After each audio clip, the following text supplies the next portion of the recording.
ఊళ్ళో వాళ్ళ పెళ్ళాలందరూ నీకు కావాలి, కానీ నీ పెళ్ళాం మాత్రం ఫ్రెష్గా ఉండాలి. ఇదేం నీతిరా నీకు చినరాయుడు?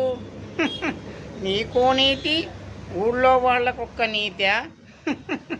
పూజారి కూతుర్ని మల్లెపూలతో శోభనం చేశావంట, పెళ్ళి కాకుండా. ఇప్పుడు ఆ అమ్మాయి ప్రెగ్నెన్సీగా ఉంది, పెళ్ళి చేసుకోమంటే ఏందిరా పెదరాయుడు? పెళ్ళి చేసుకోను అని చెప్పావంట. ఈ విషయం నేను పెద్దితో చెప్తాను. అర్థమయ్యిందా? పెద్దితో చెప్తాను.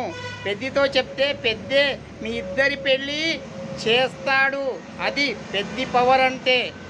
ఇప్పుడే వెళ్ళి నేను పెద్దితో చెప్తానురా చినరాయుడు, జాగ్రత్తగా ఉండు.